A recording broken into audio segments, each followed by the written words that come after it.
Prime minister Indira Gandhi को जिन्होंने मारा उनको इन्होंने 2 साल में फांसी दे दी। क्या इनके लिए कोई फांसी नहीं है? फांसी क्या इनके लिए लाइफ इम्प्रिजनमेंट भी नहीं है? कैसे बीते हैं ये 25 साल? बस अभी भी तड़प तड़प के ही दिन निकाल रहे हैं। ये हम इंसानों की जिंदगी थोड़ा सी रही हैं। ये तो है नहीं है कि कभी घर में फादर की बात ना चलती हो या ना हो, जिसने कभी कुछ देखा ना हो और फादर ही सब कुछ करते हो। इवन मैं तो स्कूल जाती थी, कॉलेज जाती थी, मैं अपनी गाड़ी में जाती थी, अपनी गाड़ी में आती थी। हमने तो कभी कहीं देखा भी नहीं था ना, हम कभी शॉपिंग करने गए ना कुछ, फादर के साथ। और मेरा तो अपने फादर के साथ बहुत ही अटैचमेंट था। एक दिन भी अपने फादर से अलग नहीं हुई थी और एकदम 25 साल हो गया अलग होते हुए, तो महसूस क्यों नहीं करूंगी? वो भी ऐसी मौत, और वो भी मैंने अपने सामने देखी। चलते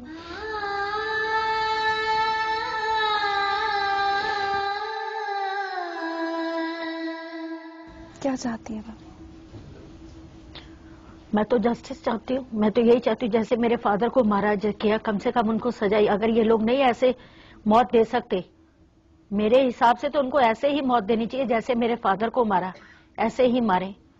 या जैसे इन्होंने 3 दिन दिए हम लोगों को जलाने के लिए, मुझे 3 घंटे ही दे दें और सामने वो पेश कर दे मेरे, मैं 3 घंटे में उनका वो हाल बना दूं जो इन्होंने मेरा 3 दिन में हाल बनाया।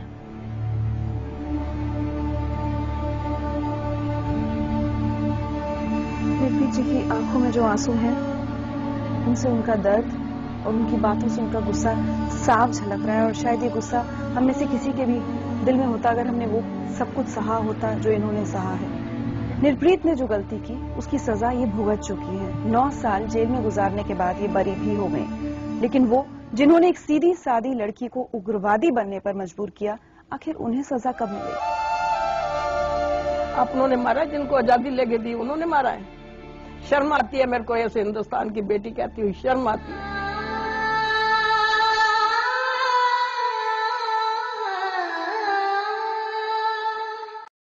कोई कत्ल करी जाओ, घर जला दिया, बच्चे जला दिए, तो बस आगे चलते बने। इसको कौन कहेगा दंगे है? एक ओंकार सतनाम। 84 में जो हुआ वो वाकई कत्लेआम था, जब हजारों मासूम बेबस लोग बेदर्दी से मार दिए गए।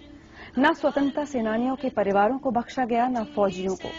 एक स्वतंत्रता सेनानी की बेटी, एक फौजी की पत्नी ने भी अपना सब कुछ खो दिया उस तबाही में। न पिता की कुर्बानियां काम आई, न पति का देश के प्रति कर्तव्य।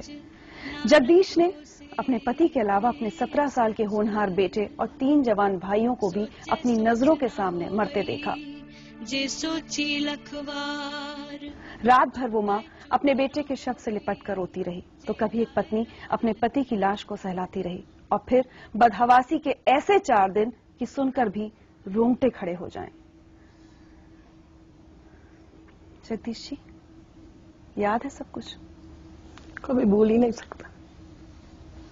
जब मैं मरूंगी कहानी मर जाएगी, जीऊंगी कहानी जिएगी।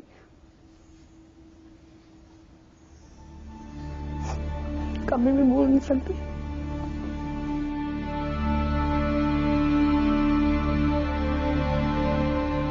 क्या हुआ था आपके साथ? बस 31 तारीख तो सब कुछ ठीक ठाक चल रहा था, तो 1 तारीख तक 9 बजे तक कुछ भी नहीं था। हम आराम से बैठे, नाश्ता किया सब रल के, तो टीवी पे देख रहे थे। 9-10 बजे अगली तरफ पार्ट 2 में आग लग गई। तो जो छोटे बच्चे घर में थे इनको भगा दिया, भी भाग जाओ, पड़ोसियों के घर में भाग जाओ, आप छोटे बच्चे डरेंगे। 3 लड़की थी, ये छोटा सा एक बेटा था, पड़ोसियों के घर में भगा दिया। बस 10-15 मिनट में हमारे घर में वो सब लोग आ गए। आते ही वो जो लड़का खड़ा था उसके द्वाले हो गए, उनके डैडी के द्वाले हो गए। उनका तो ड्राइंग रूम में बिल्कुल सिर फेंक के तो वहाँ ड्राइंग रूम में लटा दिया। लड़का थोड़ा सा भागा, बस वो गया तो वहीं आग लगा दी, जला दिया। तो फिर जब वो लूटने पटने वाले चले गए आग लगा के, तो मैं भागती फिरती थी कि, और ये पति तो वहाँ पड़ा ही था मेरे सामने, तो बेटा कहाँ गया? जब मैं भागती गई तो एक ने मेरे को बताया कि बेटा तो वहाँ वो सामने बैग जल रहा। जब मैं बैग भागती हुई गई तो उसके एक तो श्वास थी, आग लगाई। मैंने उतनी से आवाज दी, मैं कहा अब मैं तेरी माँ नहीं हूँ, मैं तेरे को सब कुछ बख्शा, अब कलगी वाले के चरणों में लिपटा। अब गुरु नानक का बेटा आया, वाहिगुरु बोल सतनाम बोल। तो मैंने वहाँ बड़ी दुआई दी, कोई मेरे को पानी दो, कोई मैं अपने बेटे के मुंह में पानी डाल दूं। मैंने एक ने जग में पानी लाई, मैं थोड़ा सा मुंह में पानी डाला, 2-3 श्वास लिए तो बस खत्म हो गई कहानी।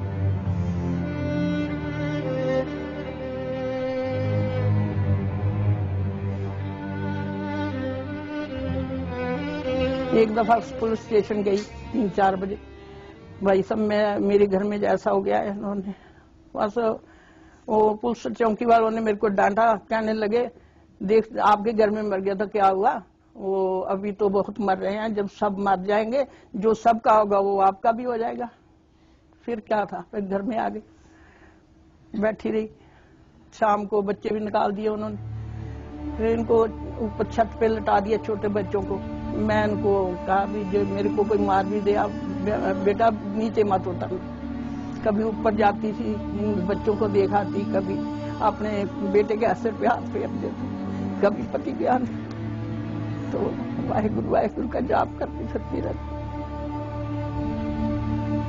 3 तारीख को इंदिरा गांधी जी का संस्कार हो गया, तब बाद में उनको निकाल के सारे घर का सामान ऊपर डाल के तो जब संस्कार करने लगे तो मेरे को उन्होंने छुपा रखा था। मैं कहा मैं गुरु गोबिंद सिंह की बेटी हूँ, मैं छुप के नहीं बैठूं, मैंने अरदास करनी है, सिख की अरदास है, अंतिम संस्कार मैं करूंगी अरदास।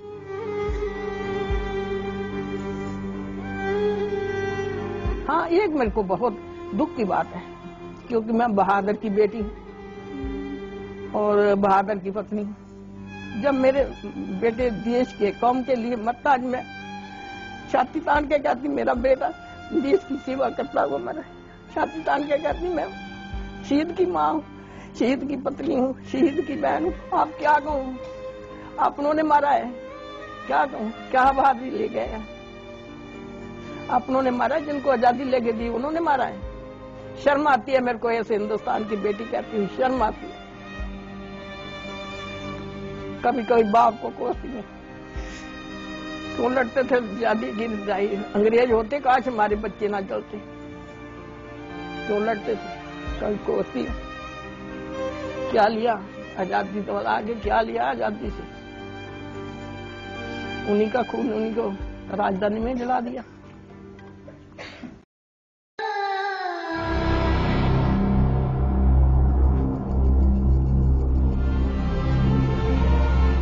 के दंगों का दर्द भागी कौर आज तक महसूस करती है। सब कुछ छिन गया था उन दंगों में। परिवार के 11 लोग इस तरह से बेरहमी से मार दिए गए कि किसी एक का शव तक नहीं मिला अंतिम संस्कार के लिए। अपनों को बचाने की बहुत कोशिश की थी उन्होंने। सिख होते हुए भी अपने पति के केश काटे, बेटों को लड़कियों के कपड़े पहनाए, लड़कियों जैसे बाल बनाए, छोटे भाई को टीवी के छोटे से डब्बे में छुपाया, लेकिन उनकी तमाम कोशिशें बेकार रही। न पति बचे, न चारों भाई और न ही बाकी रिश्तेदार। माता पिता को दंगाई छोड़ गए थे, लेकिन वो भी सदमे से साल भर में ही गुजर गए। 31 तारीख को लड़ाई हुई, जब तो पथराव होया पहले हमारे मतलब सारे इकट्ठे होके, और वो इधर मस्जिद थी, मस्जिद के आगे इकट्ठे हो गए, उनके भी बंदे पथराव किया, सामने उन्होंने भी लड़ाई करी, इन्होंने भी पत्थर मारे। 2 घंटे तो आमने सामने मुकाबला होता रहा। आई पुलिस कहते सब अपने अपने घरों में चले जाओ। फिर कहते गुरु ग्रंथ साहब जलाना है, तो उसके लिए फिर हमारे सारे सरदार वहाँ भागे भी, हम गुरु ग्रंथ साहब नहीं जलाने देंगे। फिर भी जो गुरु का वो सेवादार था और ग्रंथी था, उनको दोनों को बाल पकड़ के बांध के और फिर आग लगाई, दोनों को गुरु ग्रंथ साहब से जला दिए। वहाँ का ये करके फिर घरों में सब कहते सब अपने अपने घरों में चले जाओ। वहाँ पर घर में गए तो 4 मेरे भाई, हम परिवार एक ही घर में था सारा, 4 मेरे भाई मार दिए और एक मेरा घर वाला, 2 मेरी बहनों के घर वाले, एक भतीजा और एक मेरी भतीजी का घर वाला। ऐसे करके बड़ा जो भाई था हमारा टीवी के खोखे में डाला हुआ था, उसको अंदर डाल दिया। फिर उसमें न पर्चा मारा, वो उसके पेट की आंतरें निकल गई भाई की। और जो भतीजी या घर वाला था उसको हमने ऐसे सुला दिया, छोटा बच्चा था, हमने सुला दिया भी इसको ये जच्चा हुआ है, उसको भी लड़के को मारा, छोटा बच्चे को आग में डाल दिया। उसके पीछे चल गया बच्चा वो। और जो मेरा भाई था वो दूध मतलब कढ़ाई लगाता था, सुंदर सिंह, उसको मारने के लिए आ गए। तो वो भाई कहता मैं जाता हूँ भाई, मेरे भाई और बच जाएंगे, भाई तुम अपना देख लेना, मेरे बच्चों का देखभाल कर लेना, मैं मर गया तो। भाई किया, फिर वो क्या नाम उसको मार दिया। भाभी हमारी गिरी जाके तो उसको उठा के दूर फेंका है, उसको भाभी को भी एक एक करके इसने बुरी तरीके से मारा। और जो इंदर सिंह था और सो क्या नाम मनोहर सिंह था, वो दोनों बाप बेटे घर से बाहर निकल गए थे, भाई हम बच जाएंगे, जब घर में ही मार रहे हैं हम बच जाएंगे। फिर वहां जाके पीली कोठी पड़ती थी चिल्ला गांव की तरफ, उधर दोनों को मार दिया बाप बेटे को। आपने अपने पति को बचाने की बहुत कोशिश की, वो काम फिर वो उसको भी मार दिया ना। वो तो वहां से घर से तो निकाल के ले आई थी, चिल्ला गांव में मार दिया उसको। घर से तो मैं बचा के ले आई थी अपने पति। आपके सामने मारा? मेरे सामने फिर मारा, खींच के ले गए उसको। अभी आप उस वक्त 15 साल की थी जी। आपको कुछ याद है घर में क्या सारा याद है। 15 साल की उम्र थी मेरी। 31 तारीख को इंदिरा गांधी को गोली लगी थी।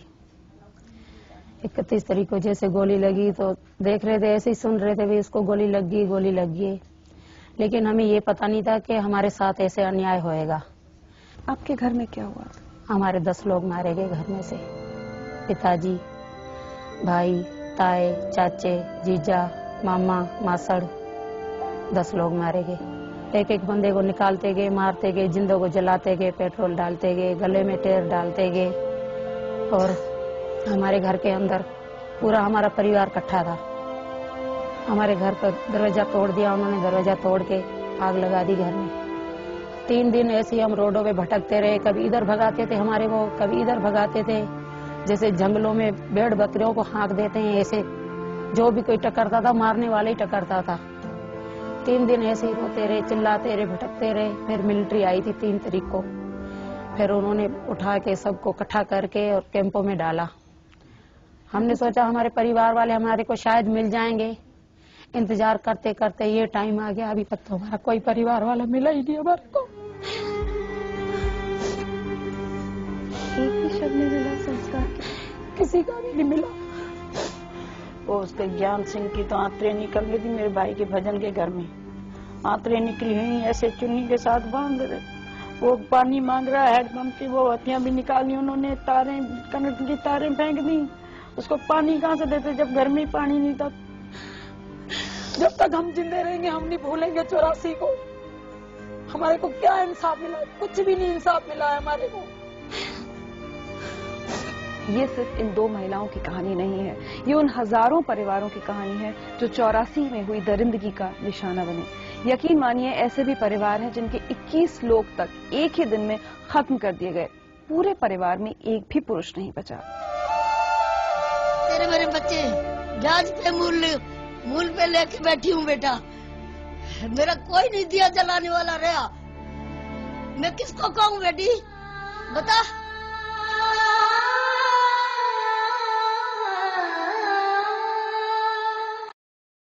जिंदगी लाइव में आज हमारे साथ हैं वो लोग जिन्होंने 25 साल पहले मौत का ऐसा तांडव देखा कि रूह कांप उठे। अपनी नजरों के सामने अपनों को जिंदा जलते देखना, ऐसे जले हुए शव कि माँ बेटे तक को नहीं पहचान सकती थी। अपने पिता, पति, बेटों, रिश्तेदारों की दर्द से भरी चीखें, उनके खून में लथपथ लाशें, बहुत कुछ देखा इन लोगों ने।